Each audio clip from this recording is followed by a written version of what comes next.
obìnrin yìí ò gbádùn dókítà láfi kó gba ẹ̀jẹ̀ ó nígbàgbọ́ òun lòdì sí i.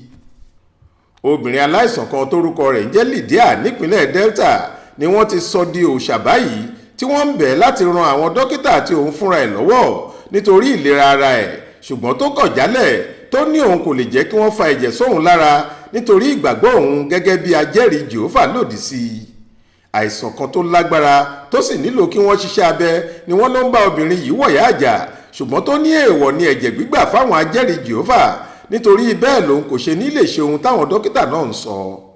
ọkùnrin afúnimáwòbẹ̀ kan Chigozie Efe tó ń ṣe akitiyan lórí bí obìnrin náà yóò ṣe rí ìwòsàn ló gbé ọ̀rọ̀ náà sórí ayélujára láti béèrè fún ìmọ̀ràn àwọn èèyàn lórí ohun tó kàn fún wọn láti ṣe. ọkùnrin yìí wà lára àwọn tí wọ́n ṣètò ìkówójọ àti ọ̀nà tí iṣẹ́ abẹ obìnrin náà yóò fi yá kánkán. lọ́jọ́ ẹtì Friday ọjọ́ 21 oṣù keje ọdún yìí lọkùnrin yìí kọ sórí Facebook báyìí pé ìkéde lórí ibi tá a bá ọ̀rọ̀ Lydia dé. níṣe ni Lydia fi àkékọ́rí pé òun kò lè gba ẹ̀jẹ̀ nítorí ẹ̀jẹ̀ gbígbà tako ìgbàgbọ́ òun gẹ́gẹ́ bí ajẹ́rìí Jèhófà.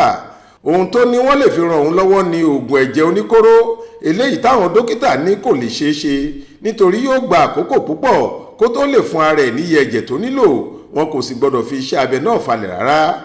odidi ìdí láìlọ́ọ̀nù ẹ̀jẹ̀ 5 làwọn dókítà ní yóò nílò kí wọ́n tó lè dáwọ́ lé iṣẹ́ abẹ náà. ọkùnrin yìí wá bẹ̀bẹ̀ fún ìmọ̀ràn àwọn èèyàn.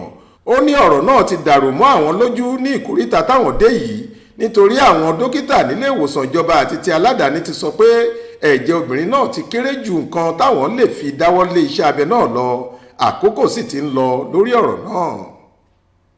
Adéwálé Adéoyè ló ṣàkójọ ìròyìn yìí fún iléeṣẹ́ tẹlifíṣàn Aláròye online. Faith Adébọ́lá ló kà á sétí ìgbọ́ yín.